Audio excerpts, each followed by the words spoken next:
Hey guys, स्वागत है आपका हमारे चैनल परीक्षा डायरी में। आज के हम इस वीडियो में आप मिनिस्ट्री ऑफ रेलवे का एक नया ऑर्डर आया है उसके बारे में बताएंगे। चलिए जानते हैं कि मिनिस्ट्री ऑफ रेलवे ने क्या ऑर्डर जारी किया है। तो ये ऑर्डर में यहाँ पर छात्रों के लिए खुशखबरी है कि RRB, ALP, tech and JE में सबको नौकरी दी जाएगी। अर्थात जितने भी वेटिंग वाले छात्र होंगे उनका सभी का क्लियर होगा। इन्होंने एक पैनलाइज की लास्ट डेट जारी की है। तो चलिए जानते क्या है वो डेट। तो पूरी जानकारी के लिए हमारे वीडियो में अंत तक बने रहें। और यदि आप हमारे चैनल में नए हैं तो आप हमारे चैनल को लाइक शेयर सब्सक्राइब करना ना भूलें। ये रही वो नोटिस भारत सरकार रेलवे मंत्रालय रेलवे बोर्ड द्वारा जारी की गई है। ये नोटिस की जारी करने की डेट है 8/1/2024, यानी ये 8/1/2024 से सभी जोनल रेलवेज के लिए जारी किया गया है। इसका सब्जेक्ट है filling up of post by zonal railways PUS from standby candidates of CEN 1/2018 technician and CEN 3/2018 JEE DMS and CMA।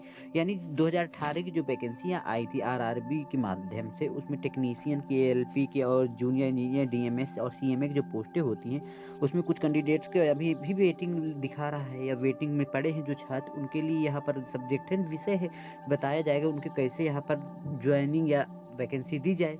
Reference तो यहाँ पर लिया गया है board's letter of event number dated 25/8/2023 का यहाँ पर रेफरेंस दिया गया है। चलिए हम बात करते हैं नेक्स्ट उसमें डिटेल की। तो vide board's letter under reference instructions were issued by board's allowing करके यहाँ पर दे रखा है zonal railway PUS to fill up their vacancies by stand by candidates available with their respective feeder. यानी स्टैंड बाई का मतलब होता है जो वेटिंग छात्र पड़े हैं उनके लिए यहाँ पर रिस्पेक्टिव फीडर में यह बात की गई है। CN 1/2018 technician, CN 3/2018 JEE DMS CMA and CN 2/2019 paramedical as per their administration needs subject to certain conditions mentioned therein.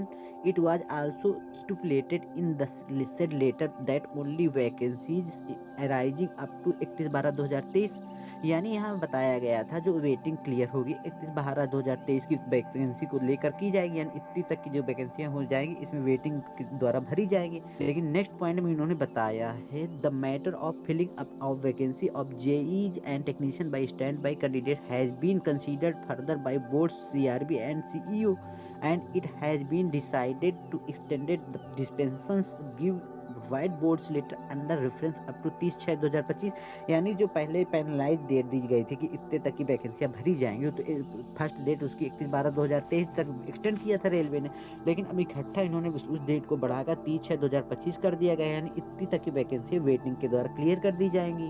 Zonal railway PUS में fill a vacancy in their perspective certain RRBs considering medical fitness and similar qualification as per their administrative needs and subject to the same condition as mentioned in board's letters and under reference। यानी पूरा बताया गया है कि 30/6/2025 तक की vacancy जो generate होती हैं आएंगी उसमें जितने छात्र वेटिंग कर रहे हैं उनका क्लियर कर दिया जाएगा, यानी लगभग सभी वेटिंग वालों के यहाँ पर नाम आने के चांस हैं। It is reiterated that empanelment is to be done to the extent of standby candidates already available with RRBs and no new rounds of document verification is to be done if demand remains unmet। यानी यहाँ बताया गया कोई DV नहीं कराई जाएगी। जितने भी वेटिंग में यहाँ वो अवेलेबल है नेक्स्ट वैकेंसी के लिए, क्योंकि इन्हीं का वैकेंसी क्लियर किया जाएगी। इस पॉइंट में कहने का मतलब ये है थोड़ा validity of all panels under CN mentioned in the subject above in extended up to 31/12/2025। यानी इस पैनल जो आएगा, पैनल जब तक जारी होगा तो उसमें कितने वेटिंग छात्र क्लियर किए जाएंगे, तो ये जो पैनल जारी होते हैं उसकी वैलिडिटी 31/12/2025 तक कर दी गई है, क्योंकि 31/12/2025 तक की पैनल के द्वारा यहाँ पर ज्वाइनिंग दी जाएगी। आज के लिए बस इतना ही। यदि आपकी जानकारी ये पसंद आई हो तो आप हमारे चैनल को लाइक शेयर करना ना भूलें। धन्यवाद।